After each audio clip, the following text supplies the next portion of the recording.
আপনি আমার কয়েকটা ইন্টারভিউ পাবেন যেখানে আমি বলেছি যে প্রক্রিয়ায় ফারুক ভাইকে সরানো হয়েছে আমি অনেকবারই বলেছি, রিসেন্টলিও বলেছি, আগেও বলেছি। আমি জানি না কে কি বলেছে কি বলে নাই, বাট আমি বলেছি, আমি আপনাদেরকে এতটুকু গ্যারান্টি দিয়ে বলতে পারি। আমি এমনও কথা বলেছি, যদি ফারুক ভাইয়ের কত সঠিক কাজ করেছে ভুল কাজ করেছে আমি তো আর বিসিবিতে ছিলাম না, আমি এটা বলতে পারবো না। বাট যে প্রক্রিয়ায় ওনাকে সরানো হয়েছে এটার জন্য কিন্তু আমি এগেনস্টে কথা বলেছি। আমি বলেছি যদি আপনাদের ওনাকে পছন্দ না হয়ে থাকে আপনারা ইলেকশনটা সামনে নিয়ে আসেন, ইলেকশন সামনে করে ওনাকে আপনারা নমিনেটই করতেন না, উনি থাকতেন না। বাট উনি যেহেতু একজন ক্রিকেটার, একজন রেসপেক্টফুল মানুষ, সবার সম্মান সবার কাছে কিন্তু অনেক বড়। আপনি যদি ব্যক্তিগত আমার কথা বলেন, I have said this in multiple newspapers and multiple interviews of mine.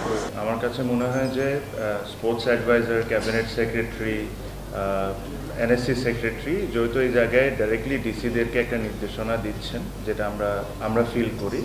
তো আমার কাছে এই জিনিসটাই মনে হয় যে এই জায়গায় কোনো কারোর ইন্টারফারেন্স থাকা উচিত না, সেটা একটা ফেয়ার ইলেকশন হওয়া উচিত। আর ওনারা যেসব জায়গায় ওনারা রেসপেক্টেড, যেসব জায়গায় ওনারা বসে আছেন, আমার এটাও মনে হয় সাথে করে যে যারাই আসুক, যারাই ইলেক্টেড হয়ে আসুক, তাদেরকে তাদেরকে ওনারা ওয়েলকাম করা উচিত, রাদার দেন ওনাদের একটা প্যানেল থাকা উচিত না, যেটা বিভিন্ন সময় আমরা বুলবুল ভাইয়ের মুখে শুনেছি যে উনি স্পোর্টস অ্যাডভাইজার যদি চান তাহলে উনি ইলেকশন করবেন। সো এটা তো উনি নিজের মুখেই ক্লিয়ার করে দিচ্ছেন, এটা তো আমি আর বলছি না, ওনারাই বুলবুল ভাই নিজেই ক্লিয়ার করেছেন কয়েকবার, অসংখ্যবার।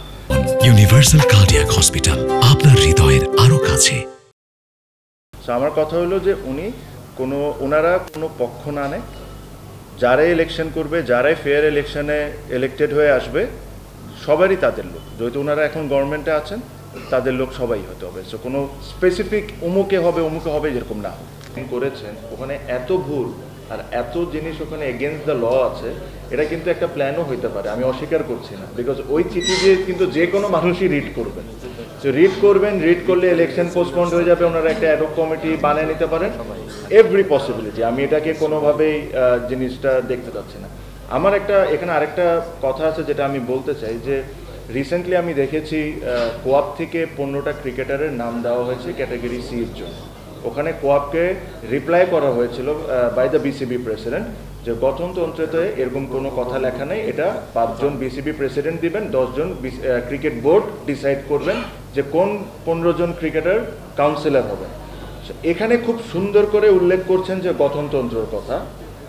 ওনার চিঠিতে গঠনতন্ত্রের এগেনস্টে যা যখন চিঠি দিচ্ছেন, যেটা আপনার জেলা বিভাগে যাচ্ছে, সো জিনিসটা তো এমন হয়ে যাচ্ছে যে যেটা আমার জন্য রাইট ওটার জন্য গঠনতন্ত্র ঠিক, যেটা আমার জন্য রং ওটার জন্য গঠনতন্ত্র wrong. So that is not fair. So আমার কাছে মনে হয় যে এই জিনিসটাও দেখা উচিত। বিকজ আপনি ক্যাটাগরি সির যদি কথা চিন্তা করেন, ক্যাটাগরি সিতে যদি a part of government is favouring one individual, he is securing 20 votes before the election.